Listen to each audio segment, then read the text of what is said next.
Aujourd'hui, le thème de mon message, c'est la désillusion. Et justement, c'est ce qu'on retrouve ici dans l'histoire ou dans la parabole du prodigue. Puis je veux justement lire 2-3 versets seulement qui nous montrent la désillusion, justement, du prodigue. Puis au verset 14 du chapitre 15, on lit ceci. « Lorsqu'il eut tout dépensé, une grande famine survint dans ce pays. Et il commença à se trouver dans le besoin. Il alla se mettre au service d'un des habitants du pays, qui l'envoya dans ses champs garder les pourceaux. Il aurait bien voulu se rassasier des carouges, des carottes, quoi, comme mangeaient les pourceaux, les cochons, mais personne ne lui en donnait. » Dans cette parabole du Fils prodigue, le Seigneur nous enseigne plusieurs grandes vérités sur l'homme, sur sa nature toujours prompte à errer, son camouflage, quoi, un peu comme le caméléon qui prend les couleurs de son entourage, dans le but de se cacher. Et on voit aussi, bien sûr, son insatisfaction, sa faillite, sa fuite devant Dieu.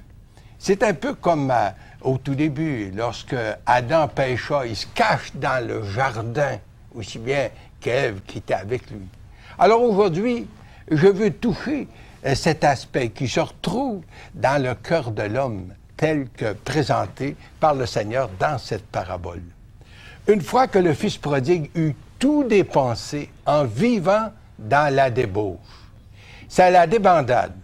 On a abusé de lui, bien sûr, et le voilà complètement vidé. C'est toujours ce qui se passe. La société a toujours beaucoup à offrir, mais elle se paye toujours en premier lieu. Que ferait-il maintenant qu'il est absolument vidé? Tant qu'il avait de l'argent, des biens à partager, il avait des amis, puis il avait son plaisir. Il vivait comme dans un rêve, si vous le voulez. Mais maintenant qu'il n'a plus rien, il n'a plus de biens, ses amis ont disparu. Lui qui vivait dans l'abondance, le voilà maintenant vidé. Mais il refuse d'accepter sa faillite totale et de reconnaître son état d'homme perdu. Il croit encore à ses propres moyens pour s'en sortir. Puis il décide d'aller travailler pour un habitant du pays, quoi, qui l'envoie prendre soin de ses pourceaux ou encore ses cochons. Mais les choses ne tournent pas comme il l'avait espéré. Et c'est la désillusion totale. Il aurait bien voulu manger la nourriture que mangeaient les pourceaux, mais personne ne lui en donnait. Il faut dire que pour un Juif, là, avoir soin des pourceaux, c'est le métier le plus dégradant qu'il soit. Plus bas que ça, ben ça se peut à peu près pas.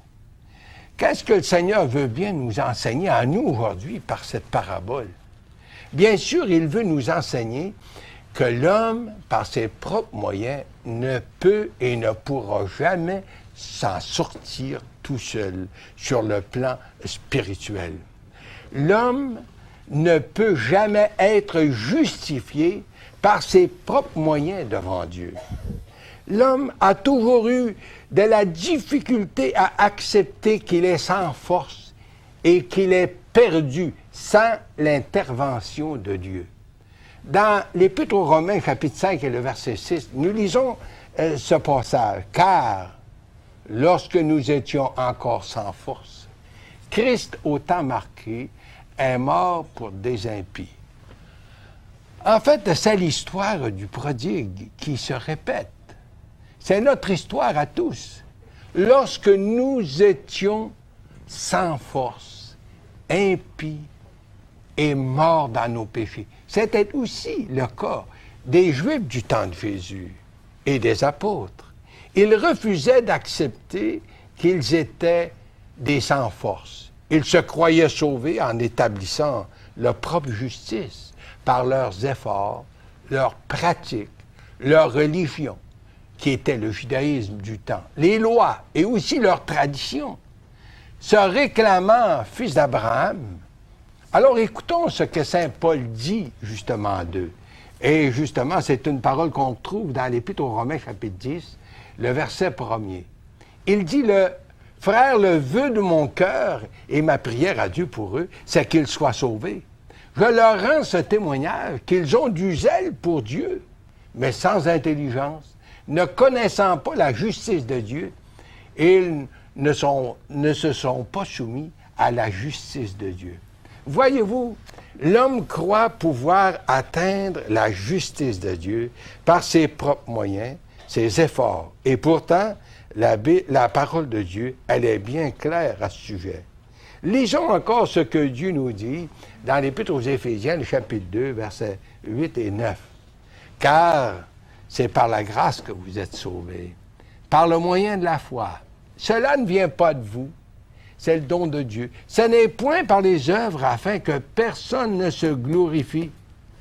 Pourtant, oui, pourtant, l'homme persiste à croire qu'il peut s'en sortir tout seul, atteindre son salut par ses efforts, ses propres moyens. Et très souvent, je pose cette question aux gens. Mais êtes-vous sauvés? Le Seigneur est venu pour chercher et sauver ce qui était perdu. La plupart des gens me diront, mais on ne peut pas savoir ça de notre vivant. D'autres diront, et bien sûr, je mène une bonne vie, moi. Je ne fais pas tort à personne, etc., etc. Mais toutes ces réponses prouvent une seule chose, c'est qu'on espère atteindre la sainteté ou encore la justice de Dieu par nos propres moyens, par nos propres efforts et justement par nos pénitences aussi. Et la parole de Dieu reste très claire. Ce n'est point par les œuvres, afin que personne ne se glorifie. Quelqu'un va jusqu'à dire notre salut, c'est l'affaire des prêtres. Ou encore, c'est l'affaire de nos pasteurs, ils sont payés pour ça. Mais selon l'enseignement de Jésus, dans cette parabole, dès que le prodigue eut compris qu'il avait fait faillite, il alla se mettre au service d'un habitant du pays, espérant s'en sortir tout seul. Mais tout ce que cet habitant pouvait faire pour lui, c'est de le caler davantage en profitant de lui. Et le Seigneur nous fait remarquer que cet habitant n'avait aucun intérêt pour le bien-être du prodigue, pas même pour voir à sa nourriture, puisqu'il a dit du prodigue, il aurait voulu se rassasier de la nourriture que mangeaient les pourceaux, mais il n'y a personne qui lui en donnait. Est-ce qu'on peut dire que cet habitant du pays caractérise plusieurs religions dites chrétiennes qui ne prêchent pas l'Évangile et qui n'enseignent pas la parole de Dieu? Ainsi, des milliers d'âmes meurent tous les jours dans l'ignorance la plus totale, par manque de nourriture, parce que justement, ils n'ont pas le message de Dieu. C'est saint Jérôme qui avait dit autrefois, l'ignorance des Écritures, c'est l'ignorance de Christ. C'était vrai du temps de Jésus, lorsqu'il s'adressa aux dirigeants spirituels qui étaient les scribes et les pharisiens. Écoutons les paroles de Jésus, justement, Matthieu, chapitre 23, le verset 2 et 13. Il leur dit, « Vous êtes assis dans la chair de Moïse. Ils avaient en main les Écritures. Vous fermez aux hommes le royaume des cieux, leur dit-il. Vous n'y entrez pas vous-même et vous ne laissez pas entrer ceux qui veulent entrer. » Ces paroles semblent dures, mais le Seigneur n'y va pas avec le dos de la cuillère, pour exposer ceux qui, comme cet habitant du pays de notre parabole, abusent des gens en les gardant dans l'ignorance.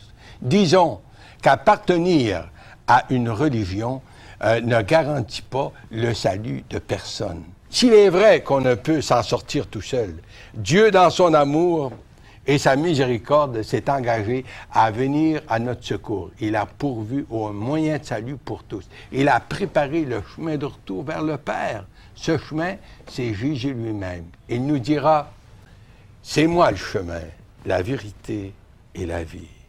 Et nul ne vient au Père que par moi. » Cher ami, pourquoi pas vous tourner vers le Seigneur, puis l'inviter comme votre sauveur personnel aujourd'hui. Puis le Seigneur va répondre justement à votre prière, puis au désir de votre cœur, si vous vous tournez vraiment vers lui aujourd'hui. Qu'il en soit ainsi pour sa gloire. Amen.